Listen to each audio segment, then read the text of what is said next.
logiquement, c'est lancé. Donc, on va attendre un tout petit peu, mais je pense que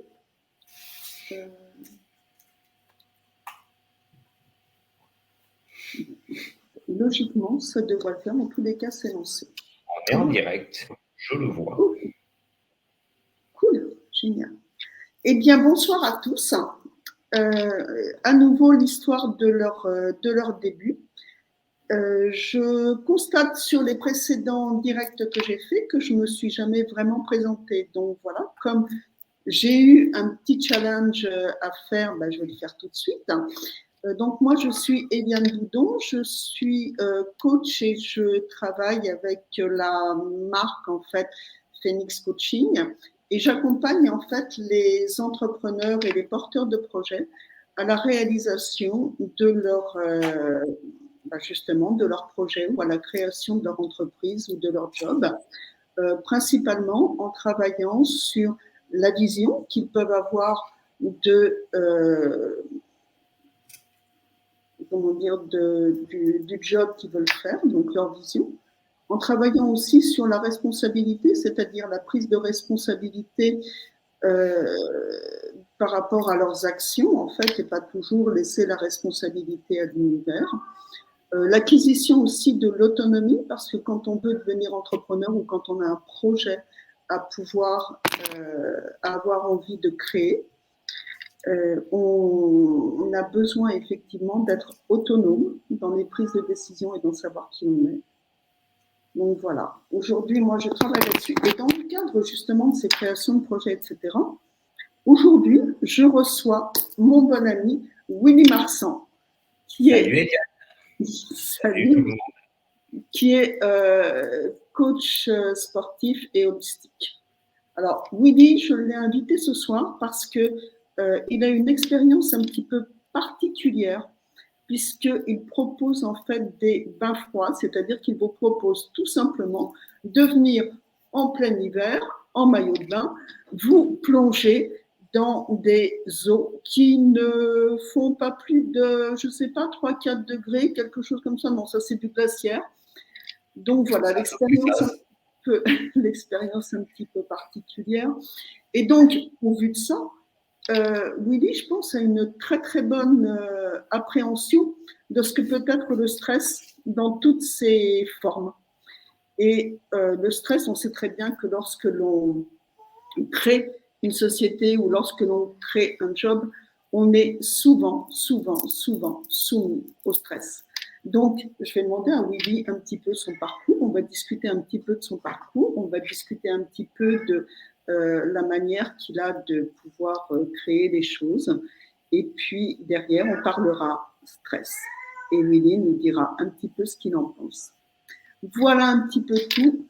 Bonsoir à tous et bonsoir Françoise. Alors justement, vous, si vous êtes sur Facebook ou sur LinkedIn, n'hésitez pas à poser vos questions, n'hésitez pas à réagir à ce que nous allons dire. Au contraire, c'est quand même très très interactif et on a très très envie de savoir ce que vous en pensez. Voilà. Donc Willy, bienvenue sur ce direct. Et la première question que j'ai envie de te poser, Willy, c'est qui es-tu? Moi. Salut Eliane, déjà merci beaucoup pour l'invitation.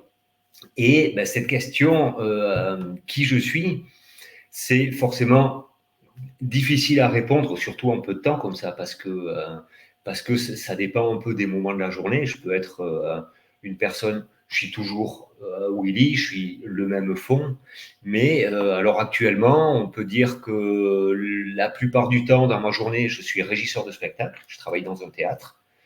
Je suis en train de créer mon entreprise aussi de coach holistique, pas mal basé sur le sport, basé sur les bains froids.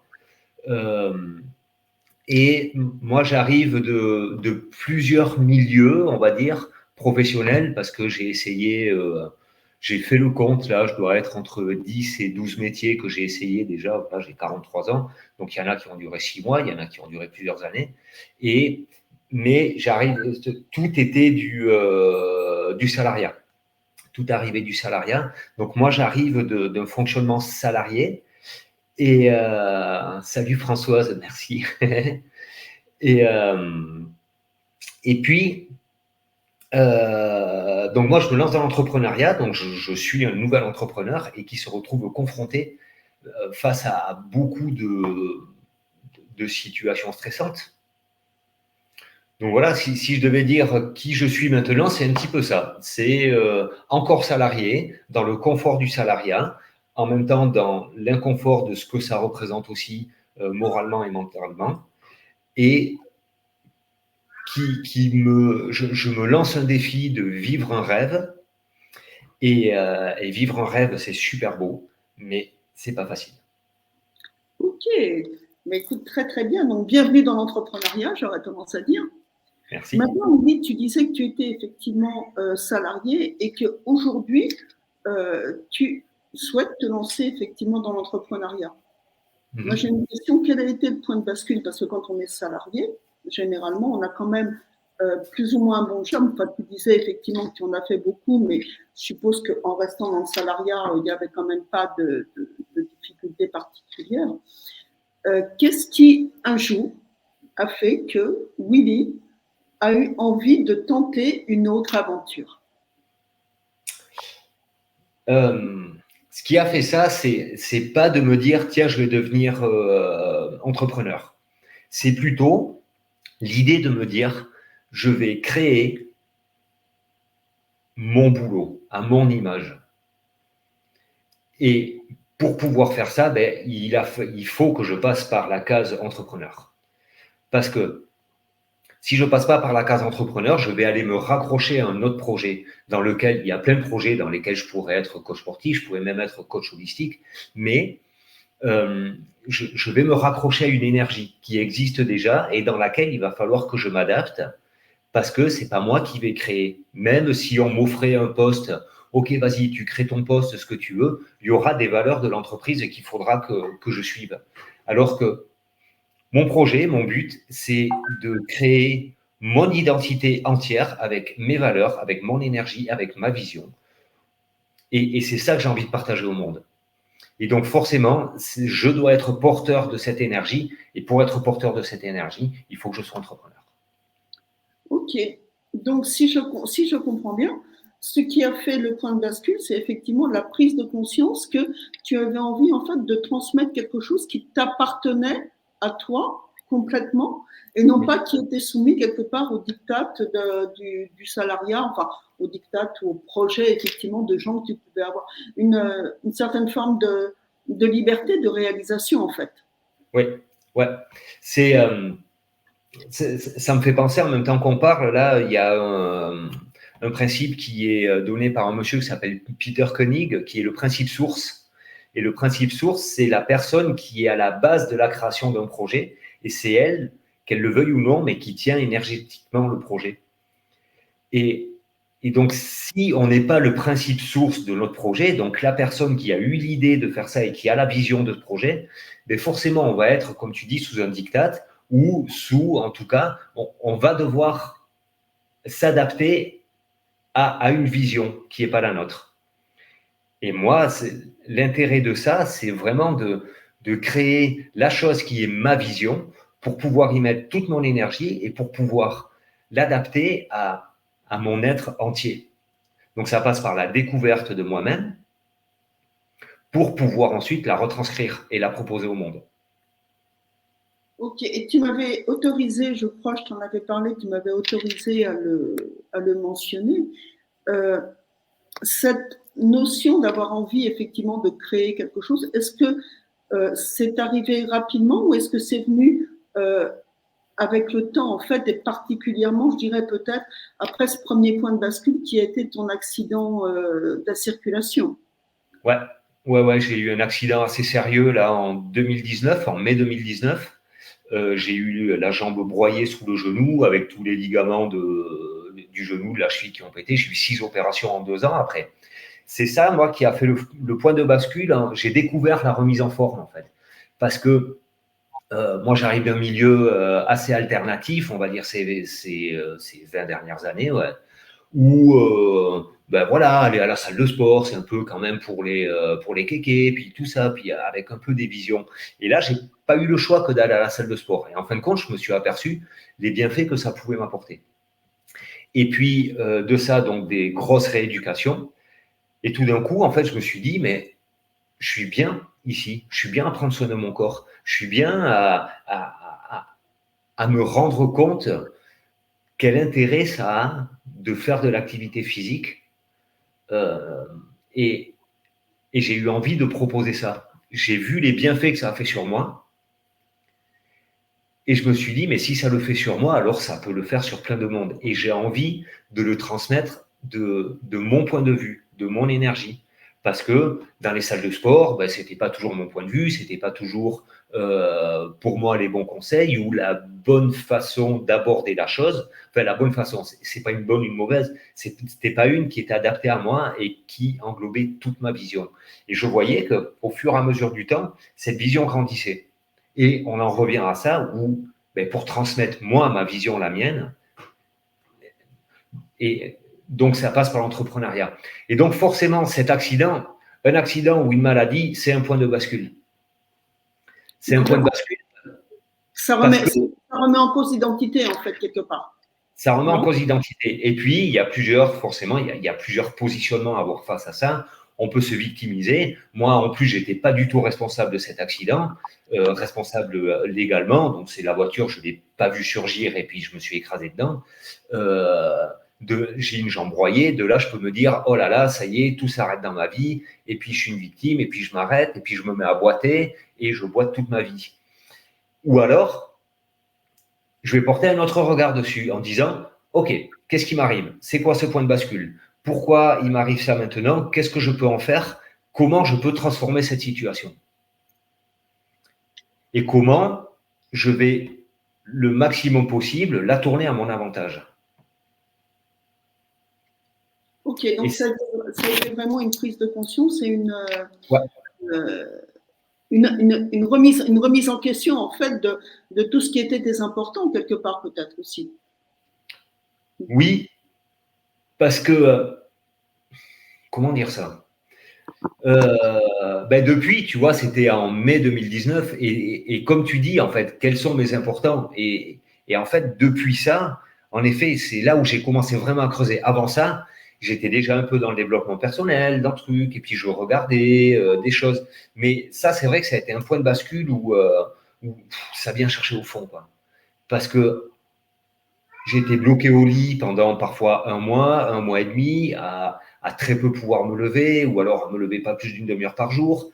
Et donc forcément, ça fait tourner. Et si on ne veut pas partir dans la victimisation, ben, on va dans l'introspection. Donc forcément, c'est dans l'introspection, on va chercher nos fondamentaux et nos non négociables de nous avec nous-mêmes. Et donc, ça a mis du temps à infusé, je dirais, quelque part. C'est aujourd'hui ce qui t'a amené effectivement à créer, donc un petit peu, enfin, à être en création de de ce job en indépendant, complètement. Et quand on se met à créer un job comme ça en indépendant, qu'est-ce qu'on se dit dans sa tête? Est-ce que c'est quoi les challenges en fait qu'on se met au départ? Les peurs? Mais alors moi, pour moi, je pense que c'est très différent pour chacun. Pour moi, des gros challenges, ça a été déjà d'oser me présenter au monde, mais pas au monde que je connais pas, au monde que je connais et surtout au monde qui me connaît. Ma famille, mes amis proches, mes anciens amis, tu vois, à dire, tiens, je vais me positionner différemment dans ma vie maintenant. Et je vais prendre des responsabilités. Et ça, moi, j'avais l'impression, juste avant, que j'allais être fort jugé là-dedans. Ok. Qu'est-ce qui te donnait cette impression, en fait? De quoi tu retirais cette impression que tu allais être jugé? Ben, je pense que c'est des croyances. Tout ça, ça vient de croyances. Et les croyances, elles viennent de l'expérience du passé. Donc, dans l'expérience du passé, comment je vais dire ça? Je vais te raconter un petit peu vite fait. Moi, je viens d'une famille très normale, tout va bien dedans et tout ça, mais c'est vrai qu'on va pas trop, alors d'une famille et d'un milieu, hein, c'est euh, l'ambition, on va vite y trouver des problèmes. Quand on a de l'ambition, oui, mais tu te rends compte, il va falloir étudier. Parce que, bon, moi, j'ai lâché l'école assez tôt. Et puis, il y a cette croyance-là où, ben, si on ne fait pas d'études, ben, on ne va pas pouvoir avoir beaucoup d'ambition. Ça, c'est déjà une première part. Donc, quelque Ensuite, part, une spirale un petit peu de l'échec, en fait, parce que c'est quelque chose qui t'entraîne vers le bas, toutes ces croyances-là. oui. Ensuite, je me suis retrouvé dans un milieu alternatif où là, tout d'un coup, donc moi, je jouais déjà un peu de musique et tout ça. Et puis, c'est vrai que dans cette première catégorie, vivre de la musique, gagner sa vie en jouant de la musique et tout ça, c'est peut-être pas pour tout le monde. Et puis, il faut pas trop rêver quand même. Et puis, il faut assurer ses arrières, il faut avoir un vrai métier, tu vois. Et puis, j'arrive dans un autre milieu où tout d'un coup, mais ouais, mais c'est génial de pouvoir gagner de l'argent avec la musique et puis de pouvoir en vivre, mais jusqu'à un certain point. Parce que dans ce milieu-là, quand on commence à passer des certaines sommes qu'on vit de la musique et quand on commence à passer à la radio et à la télé, ben pareil, c'est un petit peu trop ambitieux et il faut réduire parce qu'autrement on vend son âme au diable, parce qu'autrement, tu vois, il y a plein de trucs. Et donc, encore une fois, il y a un plafond qui est là. Il y a un plafond qui résiste. Et moi, dans mon projet entrepreneurial, dans ma vision, il n'y a pas de plafond. Le seul plafond, c'est celui que je me mettrai. Mais j'ai pas envie d'avoir un plafond. Pour moi, c'est je vais m'élever tant que je serai dans la bienveillance de moi-même, de mon entourage, de mon projet. Et, et c'est ça. Tant que c'est bienveillant et tant que c'est dans l'amour personnel. Ensuite, les croyances des gens autour, en fin de compte, ça parle de eux. Mais c'est quand même, et en parlant de ça, je le sens encore un petit peu, parce qu'en plus, je sais même pas qui regarde. Euh, ça vient me confronter un petit peu à ça quand même. Parce que tout d'un coup, je suis plus, tu vois, moi j'ai été baba cool, punk, et puis un petit peu en révolte, et puis un petit peu, ouais, tout ce qui est commercial, c'est un peu de la merde, et puis tout ça, tu vois. Et tout d'un coup, en fait, j'ai plus envie de porter ce regard-là là-dessus. Tu vois, les gens qui gagnent beaucoup d'argent en jouant de la musique, mais je suis content pour eux. Et je Okay. trouve super. Oui, alors en plus, effectivement, tu viens quand même d'un. Enfin, je dirais que la vision est un petit peu aussi particulière parce que tu viens quand même pas mal de ce qu'on pourrait appeler en règle générale le monde du spectacle, enfin plus ou moins quand même. Hein. Ouais. Bon, tu l'as dit et on le sait, tu as fait, comment dire, tu as fait le choix aussi d'être un petit peu nomade, quelque Oui, part par rapport à beaucoup de gens qui sont aujourd'hui sédentaires, en fait. oui. Et tout ça aussi, ça a construit le Willy qui effectivement est ici aujourd'hui. Est-ce que toutes ces expériences t'ont aidé à dépasser ces croyances? Est-ce que le fait d'avoir vu différentes cultures, différents modes de vie, est-ce que ça t'a permis de pouvoir faire un global en fait qui aujourd'hui t'apporte dans le job que tu crées? Je ne sais pas si ça m'a permis, parce que dans chaque expérience, on peut s'enfermer. Je vais reprendre, tu parlais de cette période nomade que j'ai eue. Donc moi, j'ai vécu dans un camion plusieurs années. Après, j'ai eu des habitations légères et puis des colocations. Et puis voilà, pas mal dans un milieu alternatif. Mais ça, j'aurais pu m'enfermer dedans aussi. Parce qu'il y a eu des moments où je me disais, mais en fait, mais la liberté et le bonheur, c'est de vivre nomade. Et ils sont bien cons, les gens qui sont sédentaires. Mais sauf qu'en fin de compte, c'était ma réalité. Parce qu'il y en a plein qui n'ont pas du tout envie de vivre nomade et c'est complètement OK.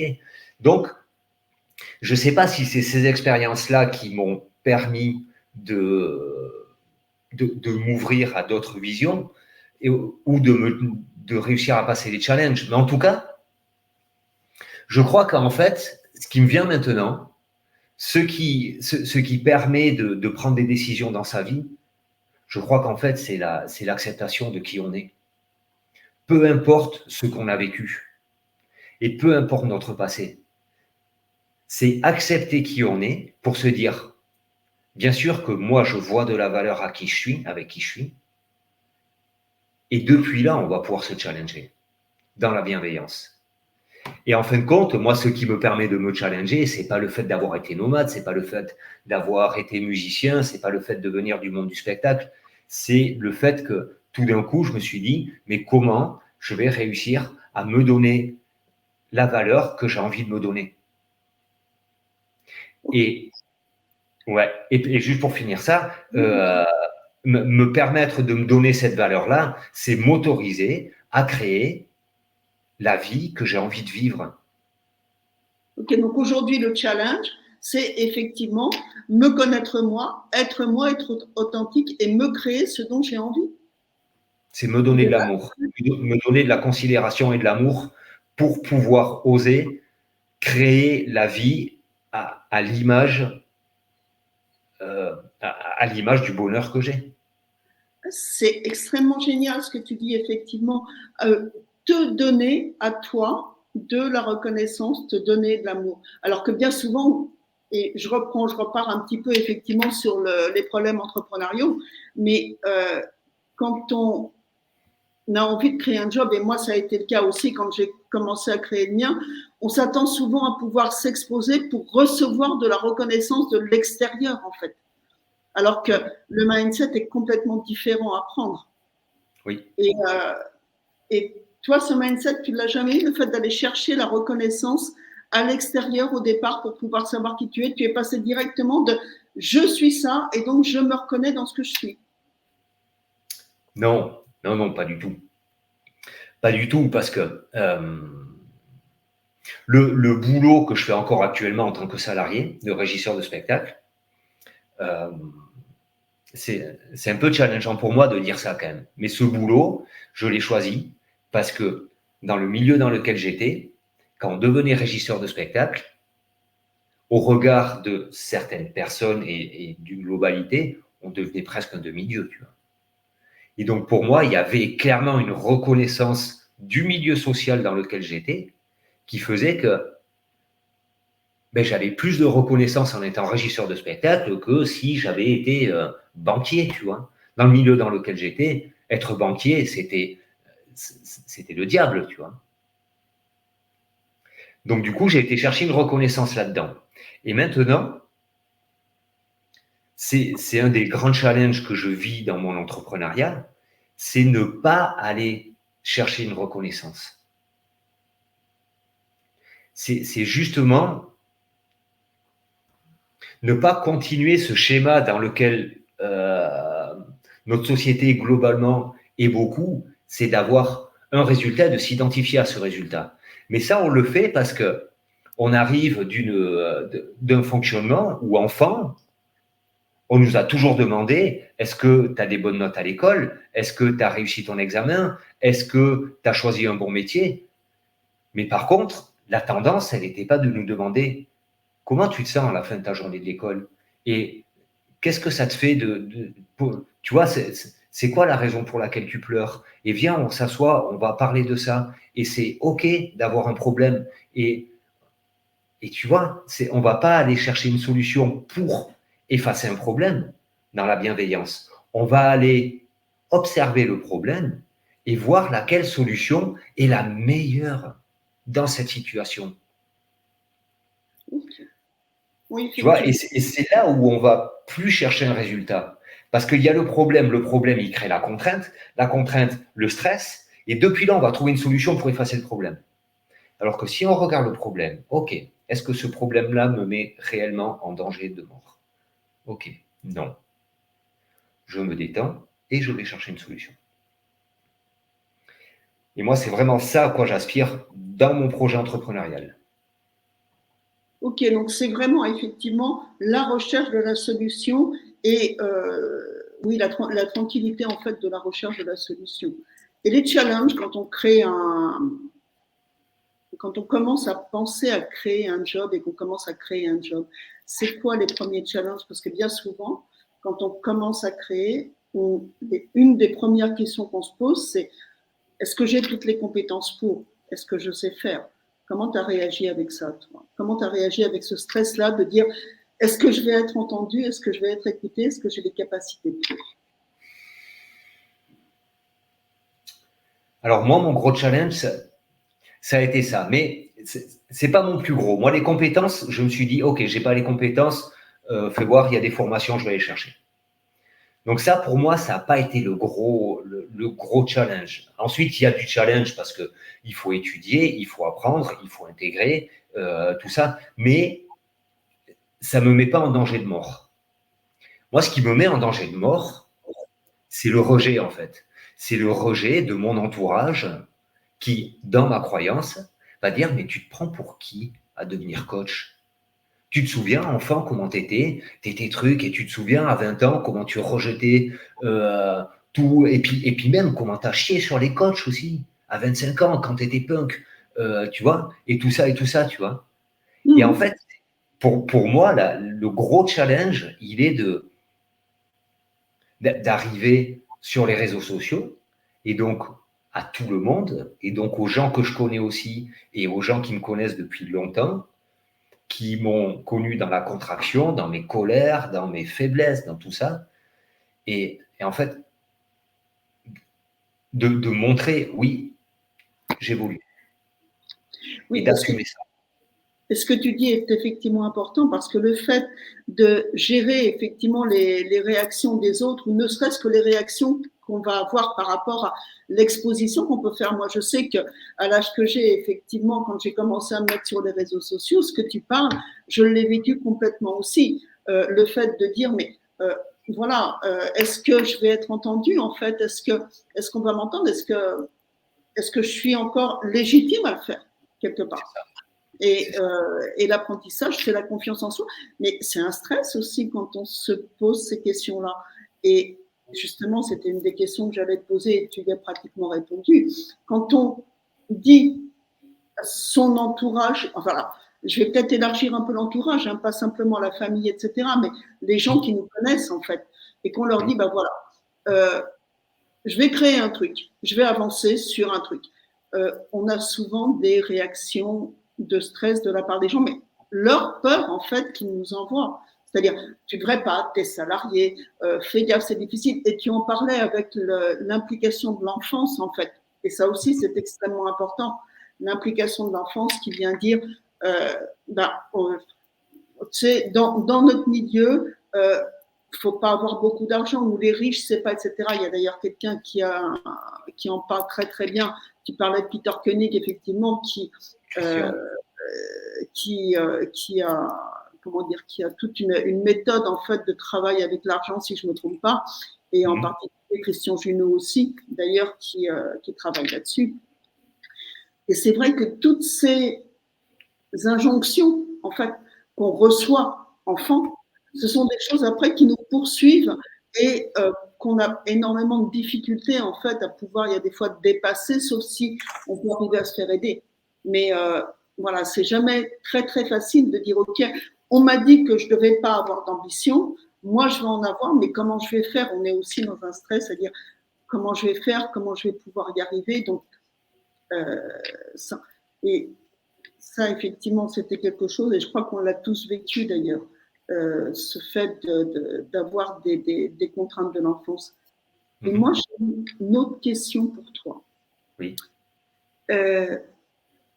Quand on décide de créer un job, est-ce qu'on pense à l'équilibre entre la vie pro et la vie perso? Parce que créer un job, quelque part, on a beau dire qu'on n'est que le représentant du job que l'on crée, en fait, quand on crée, on est notre job. On est vraiment en symbiose avec et on voit peut-être plus forcément ce qu'il y a autour. Comment tu vas gérer ça? Comment tu travailles ça?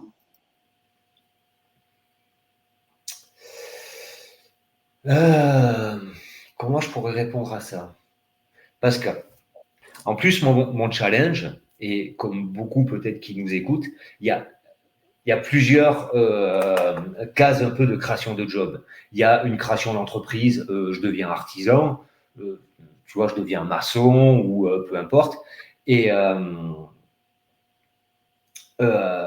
je vais créer mon entreprise, je vais faire des journées de 8 heures, de 6 heures, et puis je suis à la bourse sur un chantier, je fais une journée de 10 heures, je vais bosser le samedi.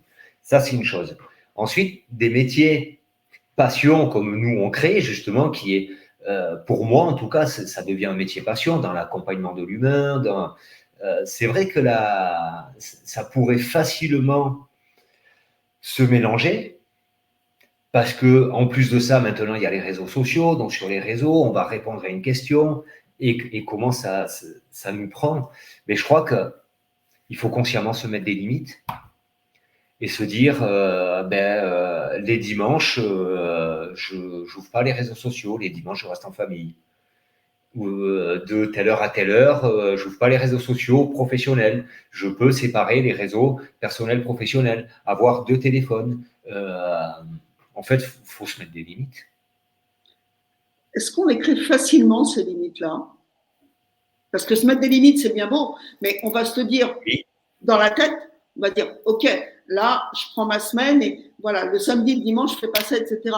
Mais bien souvent, on est happé aussi par ce besoin de créer, ce besoin de vérifier, ce besoin de contrôler, ce stress du non-contrôle quelque part. Et comment on gère ça? Comment tu l'as géré, toi? C'est se poser la question d'où ça vient. Pourquoi est-ce que tu as besoin absolument d'ouvrir ton réseau? Pourquoi est-ce que tu as besoin de répondre à ce message? On est dans l'accompagnement des gens. Il y a un coaché qui t'a décidé de ne pas bosser le week-end et un coaché le samedi matin, il te dit panique à bord et tout ça. Tu es fermé le week-end. Donc, qu'est-ce qui fait que tu vas lui répondre? Est-ce que c'est. Qu'est-ce qui fait que tu ne vas pas lui répondre surtout? Le fait de ne pas lui répondre, est-ce que tu te sens une mauvaise personne parce que cette personne-là, tu l'accompagnes et puis elle s'est engagée auprès de toi et puis toi, tu as les réponses et tu dois lui apporter? Ou alors, je suis fermé et je lui répondrai lundi matin. Oui, mais alors justement, si on parle vraiment du coaching, quand tu dis je suis fermé le week-end et je lui répondrai le lundi matin, est-ce que derrière, il n'y a pas justement aussi une sorte de stress de dire, comme j'ai un métier d'accompagnement, comme j'ai un métier où je suis un petit peu à apporter de l'aide aux autres, si j'apporte pas cette aide, qu'est-ce qui peut se passer? Et donc l'angoisse de dire, si je suis pas là, je vais peut-être être responsable de quelque chose ou je vais peut-être faire louper quelque chose à quelqu'un. Je pense qu'on n'est pas responsable, justement. Tu vois, c'est comme un plombier, son client, le samedi soir, il a plus d'eau. Est-ce que c'est le seul plombier sur Terre? Est-ce que dans le contrat qu'il a fait, lui s'est engagé à venir le samedi soir? Tu vois, il peut couper son téléphone pro le vendredi soir et le rallumer le lundi matin. Son client n'a pas. C'est la responsabilité de son client à trouver une autre solution. Moi, je suis fermé. Après, tu peux te dire, je me mets d'astreinte un week-end par mois ou quoi. Ou alors, tu te dis, je laisse mon téléphone allumé tout le temps et je suis à disposition parce que pour moi, c'est trop difficile de ne pas pouvoir répondre à la demande de mon client. Mais on n'est pas responsable de tout ça. On n'est pas responsable de notre client, de ses actions, de ses réactions. Nous, on est là en soutien parce qu'on propose notre aide, mais sauf si le contrat le définit, tu vois, ça va dépendre du contrat que tu vas mettre. Et ensuite, l'engagement, ça va être la limite que toi, tu vas te donner, la limite que moi, je vais me donner. Moi, je peux me dire, je suis fermé du vendredi soir au lundi matin. J'ai le droit de dire ça et j'ai le droit d'avoir cet espace-là. Oui, tu as le droit effectivement complètement d'avoir cet espace. Mais je faisais ça par rapport, et c'est vrai que c'est un petit peu différent parce que c'est pas de la création d'entreprise, mais regarde par exemple quand on a des opérateurs Internet, par exemple, et que tu as une difficulté avec ta box ou avec ta connexion, eh bien, si tu appelles ton opérateur et qu'il ne répond pas, toi, en tant que client, j'entends, tu es quand même frustré, il y a quand même une colère qui monte, etc. Et tu vas arriver à avoir un stress qui peut t'amener effectivement à des réactions qui sont particulières. Bien sûr. Si on est de l'autre côté, le client qui appelle et à qui on ne répond pas, on peut aussi s'interroger sur comment il va le ressentir. Et après, ça peut être un challenge, hein, ça peut être effectivement pas mal de choses. Ouais. Oui, parce que cette connexion Internet qui manque, le stress, l'opérateur qui répond pas, le stress que ça génère, ben, j'en suis responsable. Je suis pas obligé de me stresser pour ça. Peu importe ce que ça engendre, ça peut être très inconfortable. Tu vois? Oui, oui, complètement. Absolument. Complètement très confortable. Pour moi, la limite, c'est l'atteinte à l'intégrité. Et si jamais un de mes clients est atteint dans son intégrité émotionnelle, on va dire, mais de toute façon, moi, en tant que coach, je n'aurai pas la réponse pour lui.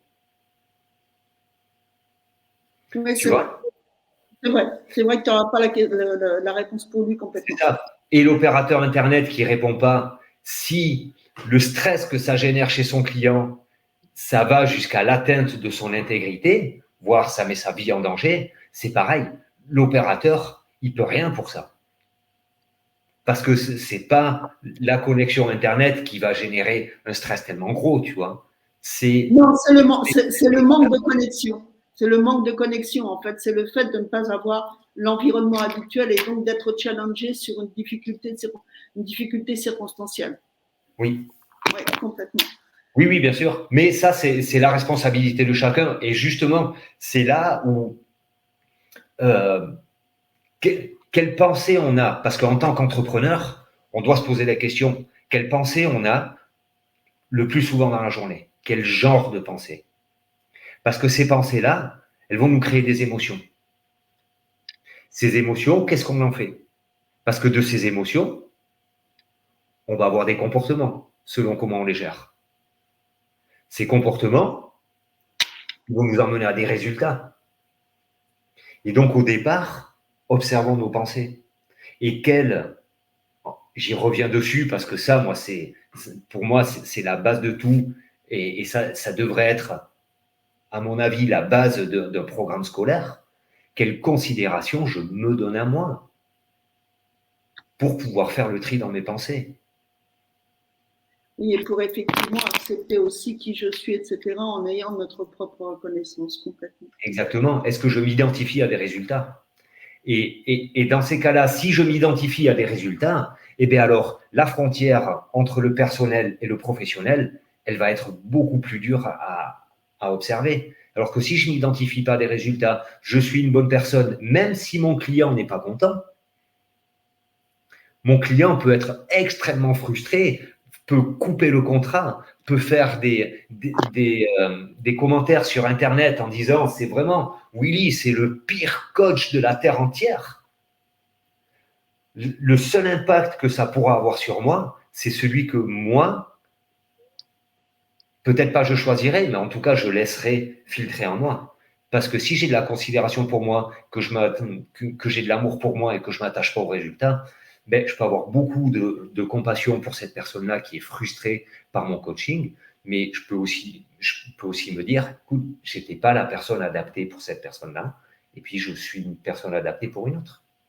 Exactement. Et d'un autre côté, tu peux dire aussi, si mon client pense ça, c'est effectivement sa responsabilité et c'est pas la mienne. Donc effectivement, laisser à chacun la prise de responsabilité complètement. Voilà. Mais par contre, excuse-moi, ouais, je finis avec ça parce que ça me vient là. Par contre, c'est de notre responsabilité de coach d'établir des contrats hyper précis avec nos clients en disant, si je veux mettre une limite du vendredi soir au lundi matin, ben, OK, l'accompagnement, c'est ça, ça, ça, ça. Du vendredi soir au lundi matin, je ne suis pas joignable. Et ça, il faut que ce soit clair. Parce que l'opérateur Internet, lui, doit être clair aussi dans son contrat, quand il te vend un réseau, est-ce qu'il répond le samedi soir à 2h du mat'? OK. Non, mais effectivement, c'est une question de détermination, en fait, de l'objectif et de ce que l'on veut faire complètement. Ouais. Maintenant, je voudrais savoir, moi, cette idée des bains froids, ça te vient d'où? Ça te vient de quoi? De quelle expérience ou de quelle envie? Ça m'intéresse, c'est quelque chose de particulier. Et en fait, ça vient d'où? Et pourquoi? En fait, Donc moi, je suis apnéiste depuis un bon moment. Je m'entraîne, je suis dans un club d'apnée. Et puis avant d'être dans le club, j'habitais pas loin de la mer. Puis j'allais, enfin voilà. Et un jour, il y a un copain qui me dit: ah, tu connais Wim Hof, Iceman? Et puis non, je connais pas. Puis je sais pas comment il a fait le lien entre l'apnée et lui. Et là, j'ai découvert qu'on pouvait se baigner dans le froid. Et donc, ça n'a pas dû être facile au départ. Pardon? Ça n'a pas dû être facile au départ. Parce que 2-3 degrés rentrer dans l'eau, au secours. Mais tu sais que ça n'est toujours pas maintenant. Hein.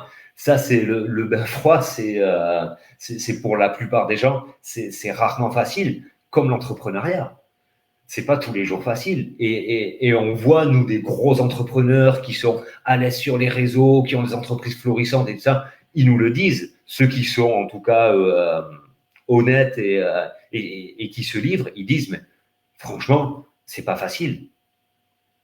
Et donc, le bain froid, ensuite de ça, j'ai trouvé un stage qui n'était pas de la méthode Wim Hof, qui était une autre méthode, qui me correspondait mieux. Et je suis parti faire un stage d'1 semaine, en fait, en me disant, tu sais, moi, je viens du Sud et je suis venu m'installer en Suisse.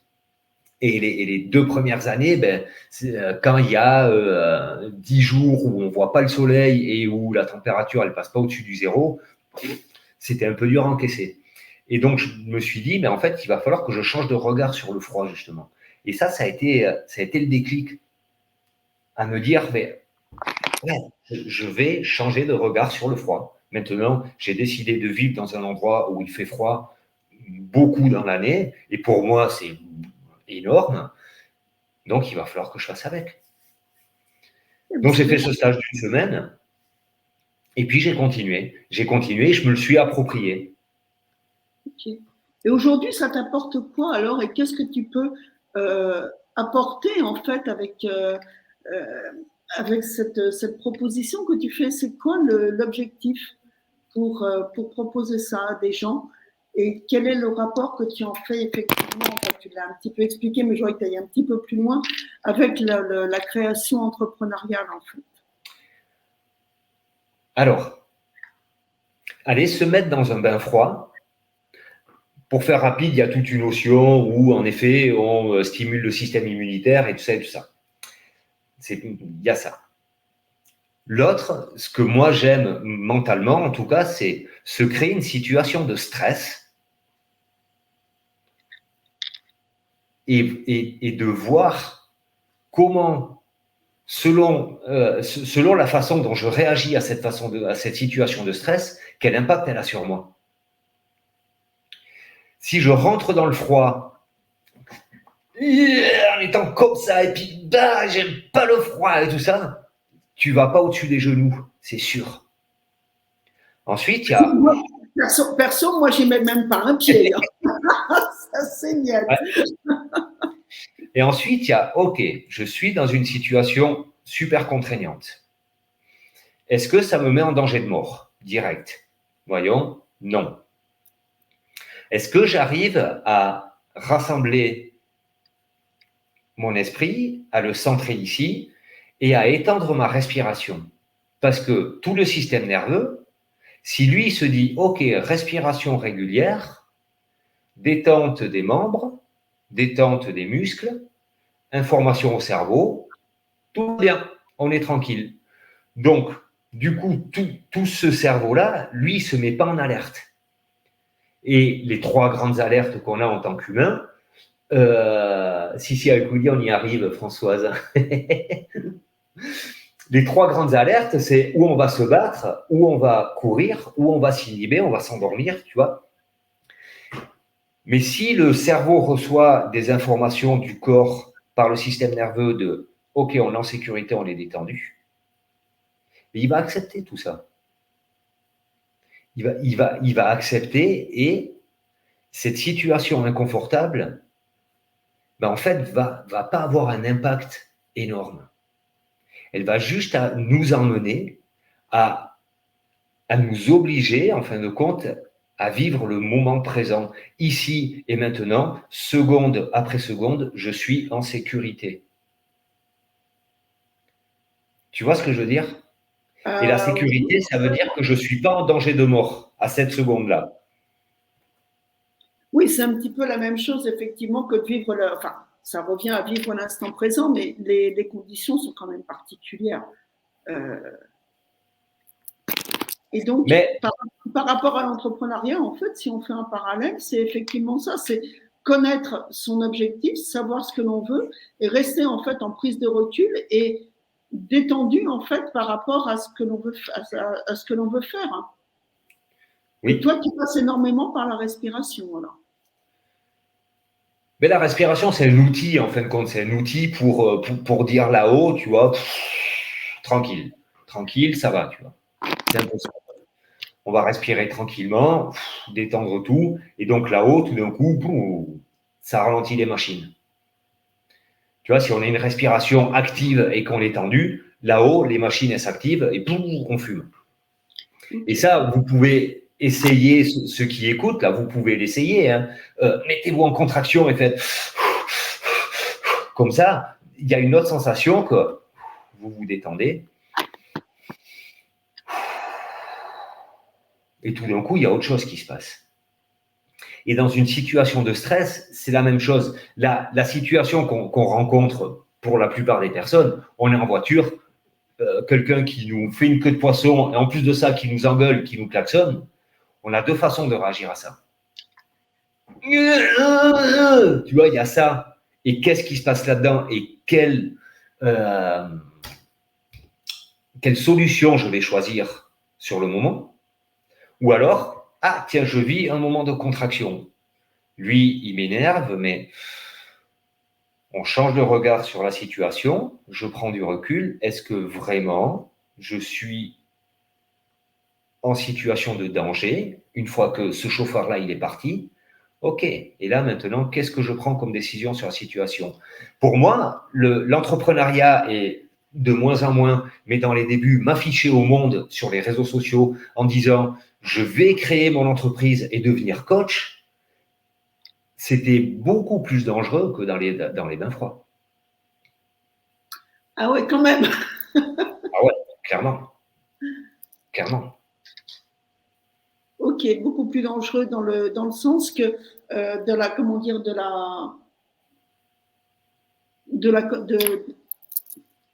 tu peux expliquer un petit peu ce que tu voulais dire, le plus dangereux? C'est la peur du rejet. C'est la peur du rejet. En fin de compte, la partie primaire de notre cerveau, le rejet, c'est tout seul dans la nature, tout seul, c'est la mort. On doit, en tant qu'humain, on est programmé pour être dans un clan, pour être soutenu et pour soutenir.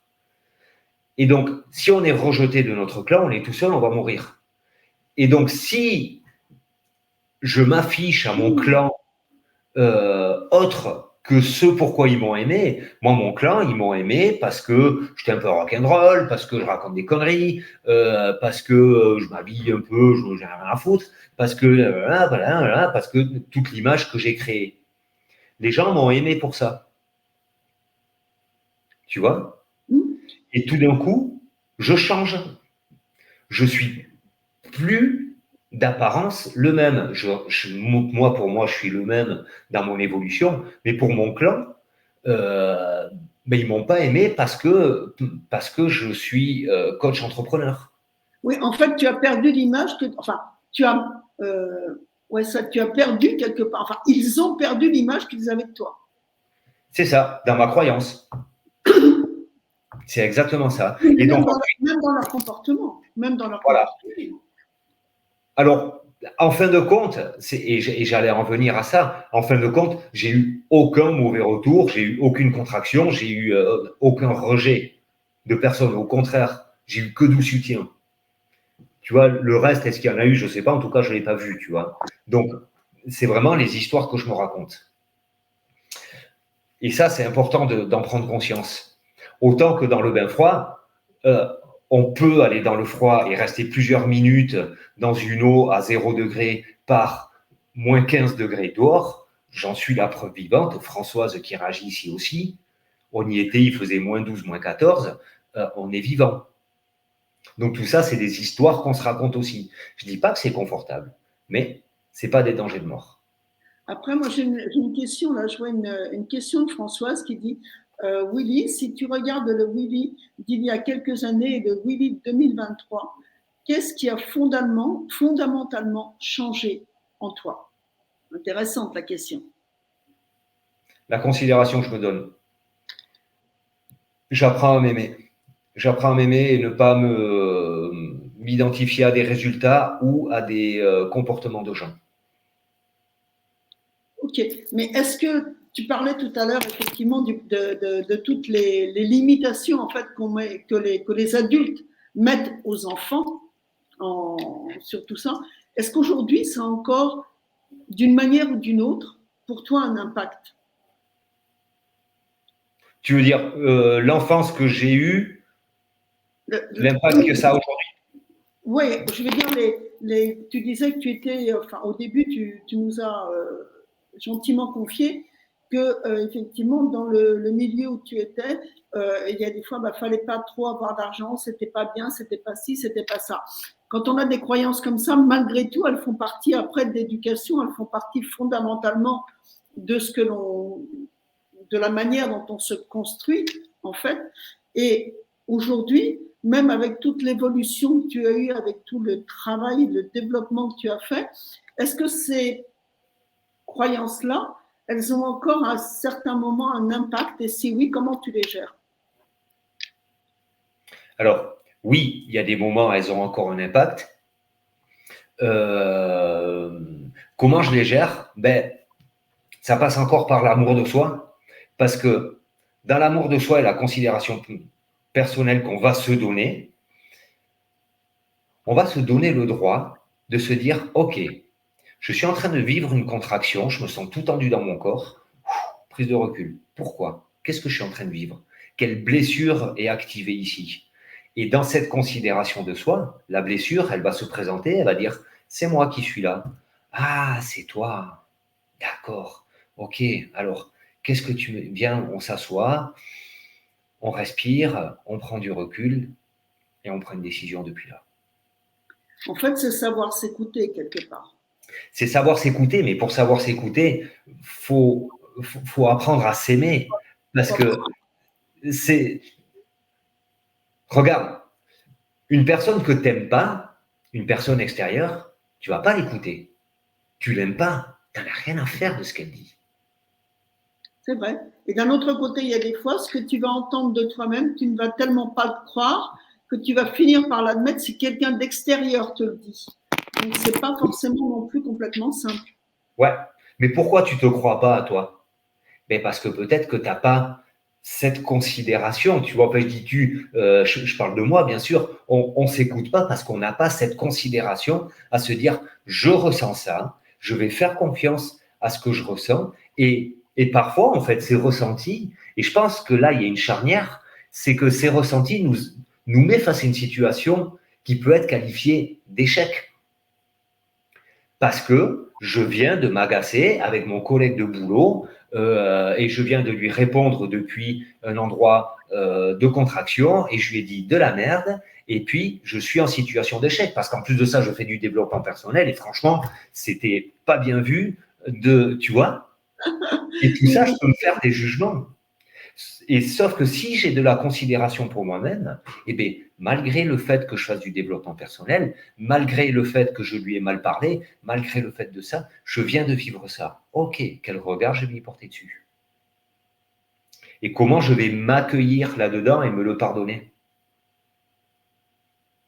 Le pardon est effectivement quelque chose d'extrêmement important pour se connaître et je dirais que c'est peut-être une des parties les plus difficiles du développement quelque part que de se pardonner à soi-même. Il y a des fois qui on a pu être. Est-ce que d'ailleurs vous qui êtes sur Facebook, est-ce que vous avez la capacité, est-ce que vous êtes arrivé à vous pardonner effectivement? Il y a des fois certaines comment dire, certaines identités ou morceaux d'identité. Dites-nous, ce serait vraiment intéressant de savoir. Est-ce que vous Oui. accédez au pardon de vous-même, au pardon de ce que vous avez pu faire, ressentir, voir? Et si oui, qu'est-ce que ça vous apporte? D'ailleurs, qu'est-ce que ça apporte le pardon, Willy? Mais le pardon, ça apporte la preuve qu'on se donne de la considération. La sérénité. La Alors, sérénité. mais du coup, après, ça en découle de la sérénité et tout ça. Mais pour moi, en premier, c'est se dire, ah, j'arrive à me pardonner. Pourquoi j'arrive à me pardonner? C'est peut-être parce que je me donne de la considération. Et le fait que je me donne de la considération, ça me met en situation de sécurité. Et donc, ça me détend, ça me donne beaucoup plus de disponibilité cérébrale, ça me donne beaucoup plus de champ d'action pour agir avec de la bienveillance. Peu importe qu'on fasse des erreurs, tant qu'on le fait avec bienveillance. Plus, je me suis trompé, mais j'ai fait ça avec bienveillance. Je vais pardonner, me pardonner, et la vie continue. Je fais un feedback, je me réajuste et je continue mon action. Okay. On va arriver bientôt au terme de cette interview puisque ça fait déjà 55 minutes qu'on échange et je t'avoue franchement que ce que tu nous partages est quand même tellement intéressant que moi personnellement j'ai pas vu le temps passer, donc déjà merci beaucoup. C'est pareil ça. Maintenant, moi, je voudrais juste, si aujourd'hui, Willy, tu te retournes en fait sur ton expérience et sur cette envie d'entrepreneuriat, qu'est-ce que tu pourrais en dire aujourd'hui? Et aujourd'hui, quelles sont les projections d'ailleurs que tu en fais pour l'avenir?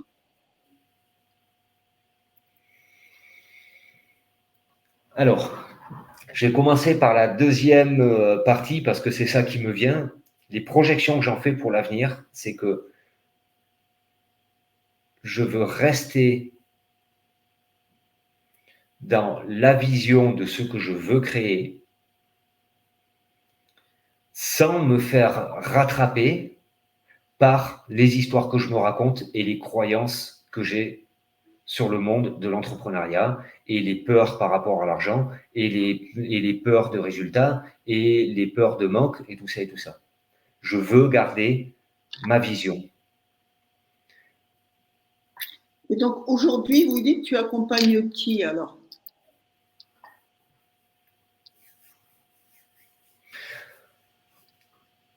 Je dirais qu'aujourd'hui, quels sont les gens que tu souhaites effectivement? C'est des gens qui ont envie qui ont envie de ça aussi, qui ont envie de trouver de la considération pour eux, qui ont envie de se dire, OK, ma vision pour ma vie, c'est ça. Et moi, c'est ces gens-là qui viennent vers moi en disant, souvent, les gens me disent, je veux être heureux, je veux être plus heureux, je veux avoir une vie meilleure. C'est des choses comme ça. Alors après, ça veut tout et rien dire et c'est ça qu'on va chercher, qu'on va creuser. Mais je veux accéder au bonheur. Et c'est ça. Mais c'est ce qu'on vit énormément quand même dans notre monde parce que les gens, ben, on a tout ce qu'il faut. On a des bagnoles super confortables, on a des maisons, on est au chaud, on a des télés, regarde, on a des ordinateurs, on a des téléphones, mais les gens, pas mal de gens, n'ont pas cette connexion à eux-mêmes et en fin de compte, qui va chercher l'amour de eux-mêmes pour se donner la considération. En fait, ils cherchent leur identité à l'extérieur sans avoir une connaissance profonde de qui ils sont réellement. Exactement. Et donc, moi, mon processus, ça va être de se découvrir. Ah tiens, mes fonctionnements de prédilection, c'est ça, ça et ça. Ce que j'aime, je me rends compte que c'est ça, ça et ça. Et comment je vais réussir à monter ma petite tour, à créer ma vie avec, OK, j'ai compris qui j'étais, j'ai compris de quoi j'avais envie. Allez, je vais faire mon petit gâteau qui s'appelle moi. Et par ce procédé-là, on va voir de quelle façon on arrive à prendre la responsabilité avec ce qu'on a autour de nous, de nourrir nos valeurs les plus importantes le plus souvent dans la journée. Et c'est à partir de là où on va toucher le bonheur. Quand tu as découvert tes valeurs les plus importantes et que tu les nourris beaucoup dans une journée, tu es dans le bonheur. Effectivement, ce que tu es dans ma connaissance, et il n'y a pas vraiment de problème en fait, puisque tu te nourris toi-même. Exactement. Et on ne va pas dire c'est avoir beaucoup d'argent, c'est avoir une belle maison, rien avoir. Parce qu'il y a des gens qui sont super heureux dans une voiture, à habiter dans une voiture. Oui, et il y a des gens qui ont beaucoup d'argent et beaucoup de biens, etc., et qui ont toujours une sensation de manque, effectivement, ce qui veut dire que, et ça, je l'ai vécu aussi, effectivement, assez fort, avec des frustrations assez fortes aussi, parce que c'est toujours quand j'aurai ça, ça ira mieux. Et en fait, c'est un puits sans fond, quelque part. Exactement. Parce que ça ne donne pas de sécurité, ou tout du moins la sécurité, elle est immédiate et minimale. Mais voilà, mais la sécurité, elle est à partir du moment où on s'est découvert et qu'on s'est accepté. Parfaitement, absolument. Voilà. Donc moi, je vais là-dedans. Puis après, j'ai une autre partie aussi qui peut être mélangée et que j'aime mélanger d'ailleurs, qui est aussi à travailler sur le physique, ou par les bains froids, ou par des exercices de renforcement musculaire, parce que quand on vient toucher le physique aussi, dans la bienveillance, et encore une fois, on n'est pas dans la contraction, on n'est pas dans le résultat, on est vraiment dans la bienveillance de tout ça, ben, un physique plus fort, ça va nous permettre aussi de se sentir plus en sécurité. Oui, et puis un physique plus fort va allier effectivement un mental qui va commencer à devenir effectivement plus performant, complètement l'intégralité de l'alignement, absolument. Ouais. Et pour en terminer, Willy, si aujourd'hui tu avais non pas tu avais, mais si aujourd'hui tu avais quelques conseils ou quelques clés simples, rapides, à donner à des gens qui voudraient se lancer dans un projet, comme ça, 2-3 petites clés au départ, qu'est-ce que tu pourrais leur dire? Ben, si vous ne savez pas encore le faire. Clés ou pièges, ça dépend. Soit des clés pour pouvoir se lancer, soit des pièges à éviter. Ouais. Alors, si vous savez pas encore le faire, apprenez à vous faire confiance et à vous aimer. Ça, déjà, ça va être la base de tout. Et pour ça, il y a plein de gens qui sont très compétents pour ça. Il y a plein de contenus sur Internet qui emmènent à ça. Ça prend du temps. C'est pas facile, mais apprenez à ça. Parce que à partir du moment où on se donne de la considération et on se fait confiance sur ce qu'on ressent, sur notre vision, c'est pas avoir de l'intuition à se dire ah ça y est, je vois dans le futur, j'ai de l'intuition. C'est se dire j'ai envie de créer ça comme business. Mon business de rêve, c'est ça. Eh bien, fonce. De quelle façon tu vas pouvoir le faire? Mais par contre, sans s'identifier au résultat, parce que si on s'identifie au résultat, on va vouloir y arriver le plus vite possible. Mais par contre, OK, mon business, c'est ça. Maintenant, quel chemin il va falloir que je parcours pour arriver au plus proche de ce résultat, pour arriver à ça. Et ça va être vraiment dans la confiance et dans l'amour de soi, pour ne pas se laisser prendre par les pièges qui est « ouais, mais tu crois pas que là, tu rêves un peu, descends un peu de ton nuage ». Parce que la réalité, elle n'est pas là. Parce que la réalité, la vie, c'est que c'est des contraintes. Parce que la réalité, c'est que les clients, ils ont envie de ça et de ça. Et tous les gens bienveillants qui vont nous apporter leur bienveillance avec leurs conseils depuis leur point de vue à eux, ça, c'est des pièges. Et c'est pour ça qu'il faut se faire confiance en disant « Ok, cette personne-là vient de me parler, vient de me donner un conseil. Quel conseil est bon pour moi? Qu'est-ce qui devient une croyance limitante ?» Et de là, encore une fois, on revient à la considération de soi-même, à l'amour qu'on peut se donner soi-même pour se faire confiance, à dire ce conseil-là, je sens qu'il ne fait pas partie de mon projet. Je continue avec ce qu'il y a, je prends ce qui est bon pour moi. Ok, parfait, très bien. Alors, merci Willy pour tout ça. C'est vraiment un très très bel échange. Je te remercie énormément. Merci aussi à ceux qui sont sur Facebook ou sur LinkedIn. N'hésitez pas, si vous le souhaitez, à poser des questions, même si vous revoyez l'interview, nous dire si vous êtes en replay ou en live, ou posez vos questions. De toute façon, autant Willy que moi, on aura accès à ça et on pourra vous répondre si vous avez des interrogations. Donc, n'hésitez pas, ce sera avec beaucoup de plaisir. Je vous mettrai en commentaire des vidéos les liens où l'on peut trouver Willy. Comme ça, vous aurez la capacité de pouvoir aller le rechercher, voire expérimenter les fameux bains froids, puisque certains dans les commentaires ont dit que ouais, ça marche et que franchement, on est toujours vivant. Donc, a priori, on va te faire confiance, Willy, on va dire qu'on en sort vivant. Et puis, si vous voulez revoir cette interview ou en revoir d'autres, parce qu'il y a d'autres entrepreneurs qui ont, avec qui j'ai pu échanger, eh bien, vous pouvez les retrouver en direct sur ma chaîne YouTube à ce moment-là. Eliane Boudon, Phoenix Coaching. Voilà. Mais écoutez, mes amis, je vous souhaite à tous une très belle soirée, puisque je ne vois pas de questions.